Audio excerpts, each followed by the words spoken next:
আসসালামু আলাইকুম। রোজ কিচেনে আপনাদের সকলকে স্বাগত আরেকটি নতুন রেসিপি দেখার জন্য। আজকে আমার রেসিপি হচ্ছে দুর্দান্ত স্বাদের নতুন ধরনের একটি ডিম রান্নার রেসিপি। আপনারা তো ডিম রান্না সকলে করতে জানেন।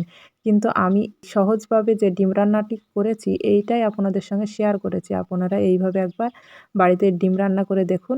ছোট থেকে বড় সকলেই খুবই পছন্দ করবে। আর এই ডিমটা ভাত, রুটি সব কিছুর সঙ্গেই খাওয়া যাবে। আসুন তাহলে পুরো ভিডিওটি দেখতে থাকুন। আমি এখানটা প্রথমে একটি মশলা তৈরি করে নিচ্ছি। আমি এখানটা নিয়েছি টমেটো, আদা আর কাঁচা লঙ্কা আর পেঁয়াজ। তো একসঙ্গে আমি মিক্সিং জারে বেটে নিলাম।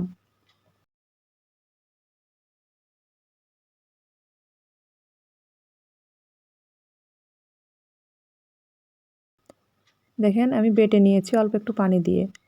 চুলাতে কড়াই বসিয়ে দিয়েছি আর সরিষার তেল দিয়েছি পরিমাণ মতো। তেলটা ভালো মতো গরম হয়ে গেলে যে মশলাটা আমি বেটে রেখেছিলাম ওটা আমি দিয়ে দিলাম। দিয়ে কিছুক্ষণ এইভাবে নাড়াচাড়া করে নিতে হবে যাতে পেঁয়াজ, আদা কাঁচা গন্ধটা চলে যায়। কিছুক্ষণ নাড়াচাড়ার পর 1 টেবিল চামচ জিরা ধনিয়া বাটা দিয়ে দিলাম, হাফ চা চামচ হলুদ গুঁড়ো দিয়ে দিলাম আর স্বাদ মতো লবণ দিয়ে দিয়েছি। দিয়ে মশলাটাকে ভালো করে কষিয়ে নিব। আর ঝালটা আপনাদের প্রয়োজন মতো আপনারা দিয়ে নেবেন। দিয়ে কিছুক্ষণ ভালো করে এইভাবে মশলাটাকে কষিয়ে নিয়ে ঝোলটা দিয়ে দিলাম। আশা করছি আমার এই সহজ রেসিপিটি আপনাদের খুবই ভালো লাগবে। আর ভালো লাগলে অবশ্যই একটি লাইক করে দিবেন। আর আমার চ্যানেলে নতুন বন্ধু হয়ে থাকলে চ্যানেলটিকে সাবস্ক্রাইব করে পাশে থাকবেন। দেখেন আমি ডিম নিয়েছি আর এখানটায় 3টে ডিম দিয়ে দিচ্ছি। আমি ডিমটাকে এইভাবে ভেঙে দেখেন ঝোলটা যখন ফুটতে শুরু করবে তখনই ডিমটা এইভাবে ভেঙে দিয়ে দিবেন। এইভাবে আমি 3টে ডিম দিয়েছি।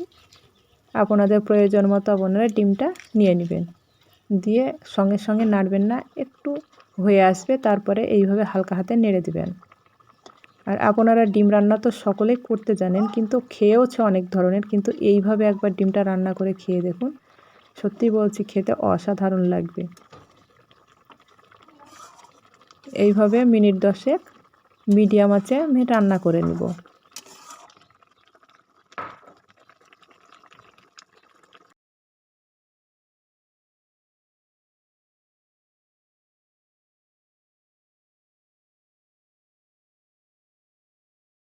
দেখেন অল্প সময়ের মধ্যে বাড়িতে যদি কোনো অতিথি আসে তাহলে আপনারাও এইভাবে খুব সহজে ডিমটা বানিয়ে দিবেন, দেখবেন খুবই পছন্দ করবে।